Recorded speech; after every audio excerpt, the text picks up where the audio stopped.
করলা, matric pass করলা, আসসালামু আলাইকুম এই দুইটা শব্দ শিখতে পারলা না, শুনতে শুনতেও তো মুখস্থ হয়ে যায়। আসসালামু আলাইকুম এই দুইটা শব্দ, সামাইকুম বলো কেন? তুমি মুসলমান। আল্লাহ হেদায়েত দান করুন। দেখেন না, ভদ্রতা আমাদের শিখায়, ভদ্রতা শিখায় গেছেন আমার রসুল, ঠিক না? আর ভদ্রতা কারা শিখায়? এখন নামাজ নাই রোজা নেই এরা শিখায়। ডান হাতে ভাত খাইতেছে আর বাম হাত দিয়ে লবণ নিতেছে,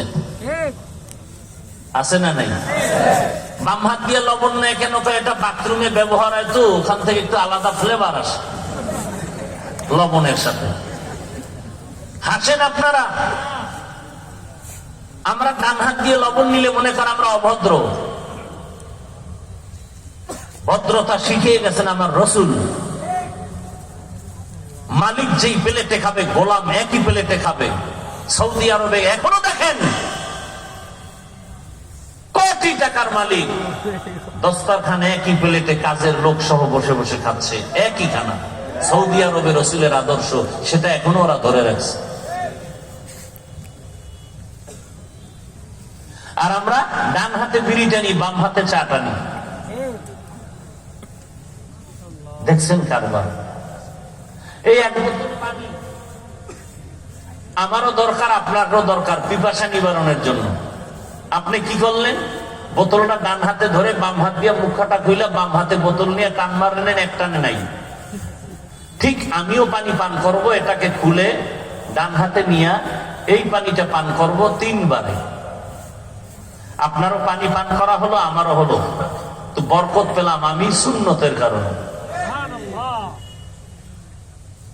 এটা মানতে কষ্ট? আপনার কপাল খারাপ, এজন্য আপনার বাম হাতে যায়। আমি প্রশ্ন করলে আপনি আমাকে আবার উল্টো প্রশ্ন করেন, সমস্যা কি? আল্লাহ এটাও বানাইছে, এটাও, দোনোটাই তো আল্লাহর হাত। তাহলে ডান হাত দিয়ে বাথরুমে, কালকে বাথরুমে ডান হাত ব্যবহার করেন, বাম হাত বাদ দেন। তখন বলবে না হুজুরেরা বেশি বুঝে। মানে এক কথায় যে এই সমাজের জন্য মনে হয় হুজুরেরা বোঝা, অথচ এই জাতির জন্য উলামায়ে কেরাম হলো শান্তির একমাত্র ঠিকানা। উলামায়ে কেরাম এই জাতিকে যা দিয়েছে এই রকম নিঃস্বার্থ ভাবে আর কেউ দেয়নি। উদাহরণ প্রায় সময় দেই, আপনাদের কুমিল্লা তো কয়েকটা প্রোগ্রাম করলাম, নতুন করে আবার রিপিট করছে। সরকারি চাকরি বেসরকারি চাকরি যারা করে প্রতিদিন ডিউটি কত ঘন্টা? 8 ঘন্টা। বলেন, 8 ঘন্টা। সত্য কথাটা বলতে কষ্ট লাগে। ডিউটি কয় ঘন্টা? 8 ঘন্টা। নিম্নে বেতন কত মাসে? নিম্নেরটা বলেন। 10,000। নিম্নে 20,000 ধরেন। টেবিলের নিচে আরো কত মুক্তা তো আছেই। এটা সোনার বাংলার একটা গৌরবময় ইতিহাস যে বেতন ছাড়া পুরো বছরে যা পাওয়া যায় তা টেবিলের নিচে বাম হাতে পাওয়া যায়। ডিউটি 8 ঘন্টা, বেতন নিম্নে 20,000, আরো কত হাজার কোটি টাকা। এবার আমাকে জ্ঞান খাটায় বলেন তো, আপনাদের অঞ্চলের মসজিদের ইমাম সাহেব আসেনি? তাদের ডিউটি কত ঘন্টা? বলে সত্য কথাটা বলেন না। বেতন কত? আপনার বিবেক দিয়ে চিন্তা করেন তো, এর থেকে জুলুম আর দুনিয়াতে কি থাকতে পারে? এটা ইনসাফ। কিন্তু কোনদিন কোন হুজুর কি আন্দোলন করছে? জুমায় বলছে যে কালকে থেকে বেতনের স্কেল না বাড়াইলে আসর থেকে সূরা উল্টা দিকে পড়বো? কোন হুজুর বলছে? এরপর হুজুর খারাপ। আল্লাহ সবাইকে হেদায়েত দান করুন।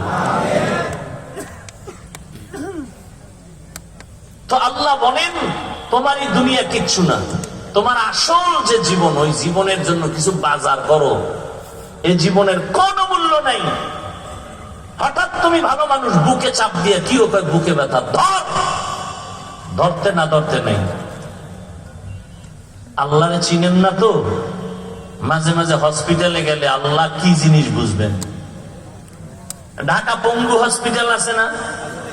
আমার অনুরোধ থাকলো মাঝে গিয়া দেখবেন ফাঁকে ফাঁকে পঙ্গু হসপিটালে।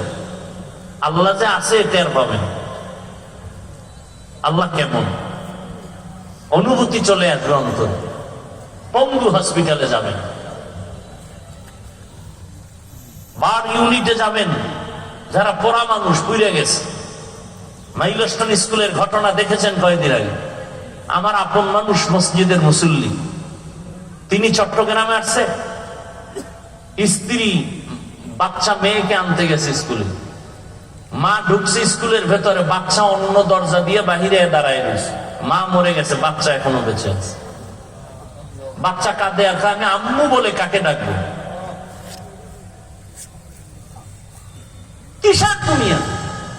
কই নমরুদ, কই ফেরাউন, কই সাদ্দাত, কই হামান, কই চোখের সামনে? গাদ্দাফি কই, সাদ্দাম কই, চোখের সামনে। কিসের বাহাদুরি? ঘুমের মধ্যে একটা মশা যদি কানের ভিতরে ঢুকে, নাকের ভিতরে ঢুকে, নমরুদের মতো। যদি একটা মশা, মশারির মধ্যে মশা ঢুকে না? ঢুকে না?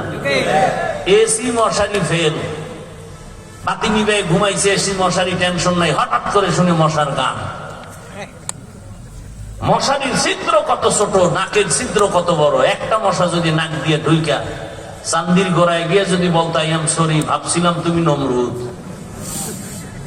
আর উপায় আছেনি?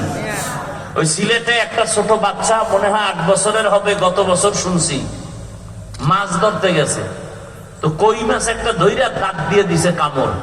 এবার হাত দুইটা দিয়ে অন্য মাছ ধরে, ও হঠাৎ করে একটু হালকা হয়ে গেছে, কই মাছটা ভিতরে গিয়ে গলার মাঝখানে আটকে গেছে। গলা কাইটা এরপরে কই মাছ বের করতে হয়েছে। গত বছরের ঘটনা, সিলেটে, খবর নাই। পানি কোথাও বাজে না, পানি, সেই পানি গলায় গিয়ে বাইছে, মানুষ মরে যায়। চিন্তা করতে পারেন যে কি হায়াতের বাহাদুরি করে। যমুনা গ্রুপের মালিক করোনায় আক্রান্ত হয়ে গেল, বলল আমাকে স্পেশাল ফ্লাইটে সিঙ্গাপুরে নাও, কত হাজার কোটি টাকা চাও, নাও, আমার আত্মাটাকে ফিরাইয়া দাও। 3 পা কাপড় পরে চলে গেল, টাকায় বাঁচাতে পারলো না। বান্দা চাইলে কিছুই হয় না, আল্লাহ চাইলে। এই দুনিয়ার কোনো মূল্যই নাই। হাদিসে আছে, রাসূল বলেন একটা মশার দানা বরাবর মূল্যটা আল্লাহর কাছে নাই। এই দুনিয়া একটা মশার দানারও মূল্য আছে, কিন্তু দুনিয়ার কোনো মূল্য, কোনো মূল্য নাই। বিউটি পার্লারের মতো তাকায় দেখেন, বিউটি পার্লারে গিয়া কালো মানুষ সাদা হয়ে যায়, যায় না? দেখা আবার কত আউল পোলাবান পাগল হয়ে গেছে। ডানা কাটা ভরি, বাসায় যায় দেখে যে এটার কতক্ষণ থাকবে, পানি লাগছে, রৌদ্র লাগছে, নাই, আসল চেহারা বাইরে গেছে।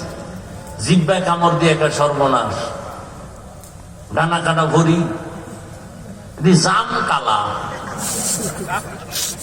তো বিউটি পার্লারের সৌন্দর্য যেমন সৌন্দর্য না, এই দুনিয়ার রং তামাশা দেখো, এগুলোর কোনো মূল্য নাই। আমি মাঝে মাঝে উদাহরণটা দেই এভাবে, কেউ একটা 10 তলা বিল্ডিং করেছে কুমিল্লা শহর, এত দামি বিল্ডিং, বাহির থেকে বিদেশি টাইলস লাগায় দিছে, আয়নার মতো চেহারাটা দেখা যায়।